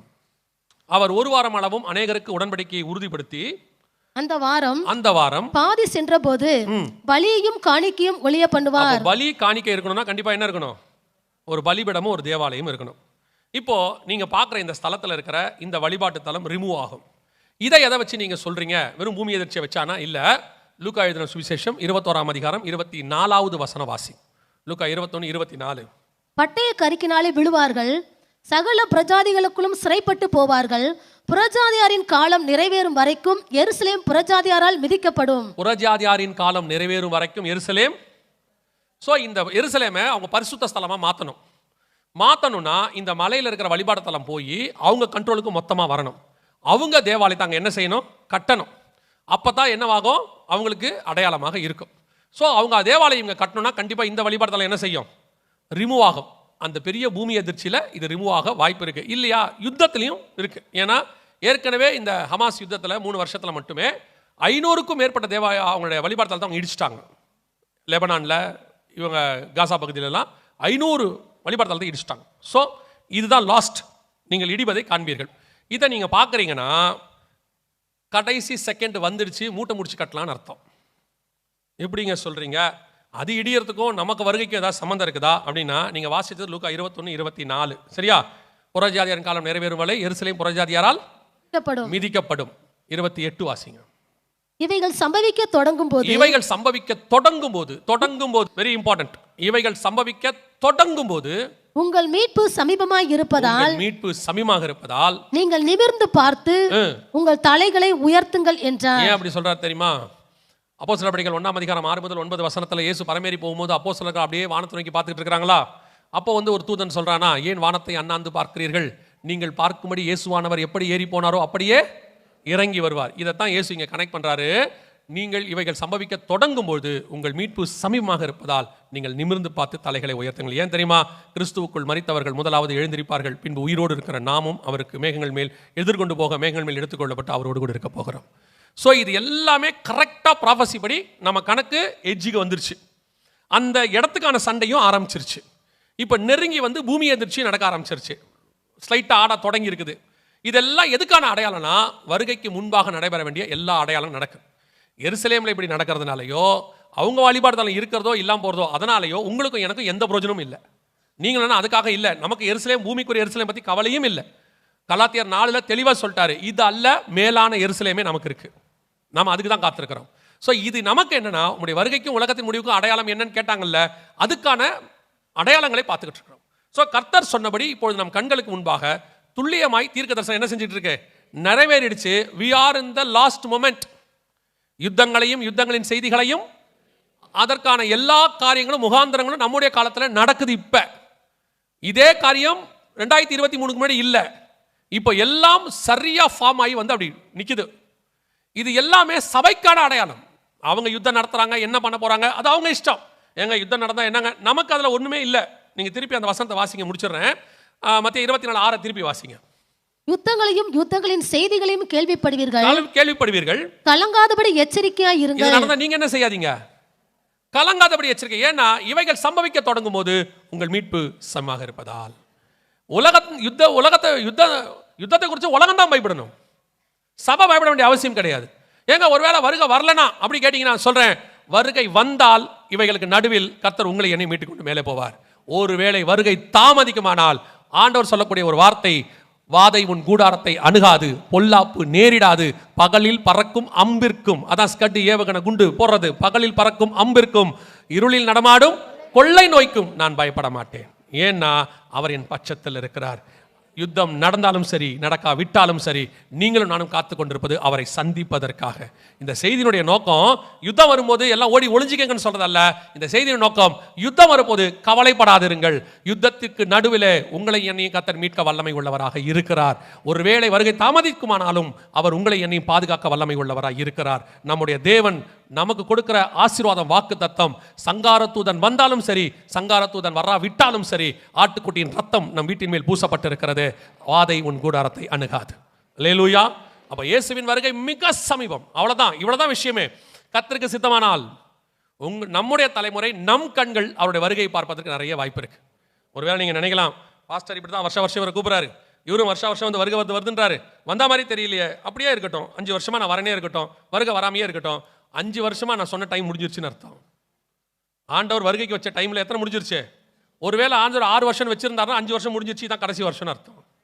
நீங்க ஒருவேளை 100 வருஷம் நோவா சொல்லிக்கிட்டே இருக்கிறாரு, சும்மா ஜலப்பிரளயம் வரலன்ட்டு நீங்க பேழையை விட்டு 10,000 கிலோமீட்டர் தள்ளி போயிட்டீங்கன்னு வச்சுங்க, திருப்பி ஜலப்பிரளயம் அன்னைக்கு எப்படி உங்களுக்கு பேழைக்குள்ள ஓடி வருவீங்க? வருதோ இல்லையோ வாசல்லையோ உட்காந்துக்கணும், கதவை அடைக்கிறதுக்கு முன்னாடி உள்ள போயிடணும். அவ்வளவுதான். இதெல்லாம் எதை நமக்கு காட்டுது தெரியுமா? லாஸ்ட் மினிட்ல இருக்கிறோம். அது 2 நிமிஷமா சரி, 3 நிமிஷமா சரி, இல்லை 30 செகண்டா 10 செகண்டா தெரியாது. இனி தீவெட்டிகளை ஆயத்தம் பண்ணுகிற காலம் மட்டும் தான் இருக்கிறது. மணவாளன் வருகிறார் என்கிற சத்தம் கேட்டுருச்சு. இனி நமக்கு இருக்கிற டைம் என்னது? தீவெட்டிகளை ஆயத்தம் பண்ணுவது. எப்போ கதவை திறக்குதோ போயிடணும். இல்லைங்க மணவாளன் வர நாள் செல்லும் என்று என்ன வாங்க போயிட்டீங்க, திருப்பி வரத்துக்குள்ள வருக போயிடும். ஸோ சபை கர்த்தருக்கு பிரியமா இருக்கிறதா நான் நம்புவேன். நான் எப்பவுமே நம்புவேன். கர்த்தர் சபையை பெருமா இருந்தா கர்த்தர் திருப்பி அவங்களை ஆயத்தப்படுத்திக்கிட்டே இருப்பார். ஒரு ட்ராக்ல ஒரு பிளாட்ஃபார்மில் வண்டி வரப்போகுதுன்னா திருப்பி திருப்பி அந்த பிளாட்ஃபார்ம் அனௌன்ஸ் பண்ணிக்கிட்டே இருப்பாங்க பாருங்க, வண்டி வருது வண்டி வருது. ஏன்னா அந்த பிளாட்ஃபார்மில் அது வரப்போகுதுன்னு அர்த்தம். மற்ற பிளாட்ஃபார்மில் அப்படி சொல்லவே மாட்டாங்க. அது எந்த நம்பர் பிளாட்ஃபார்மில் வருதோ அந்த நம்பர் பிளாட்ஃபார்முக்கு தான் என்ன பண்ணுவாங்க, திருப்பி திருப்பி சொல்லிக்கிட்டே இருப்பாங்க. ஒரு சபைக்கு கர்த்தர் திருப்பி திருப்பி சொல்லிக்கிட்டே இருக்கிறாருன்னா அந்த சபையை பரலோகத்துக்கு கொண்டு போக வேண்டும் என்று கர்த்தர் விரும்புகிறார்னு அர்த்தம். அதனால தான் திருப்பி திருப்பி சொல்லப்படுது. ஒருவேளை திருப்பி திருப்பி சொல்றாரு இப்படிதான்னா அது உங்க இஷ்டம், ஆனால் கர்த்தர் உங்களை அதிகமாய் நேசிக்கிறார். இன்னொன்னு பார்த்துக்கணும், எவனிடத்தில் அதிகமாய் கொடுக்கப்படுகிறதோ அவனிடத்தில் அதிகமாயும் கேட்கப்படும். அல்லேலூயா. ஆண்டவர் வெகு சீக்கிரத்தில் வரப்போகிறார். இனி காலம் நாம் ஜெபிக்க போகிறோம். ஏந்திரிக்கலாமா நம்ம தேவ சமூகத்தில்?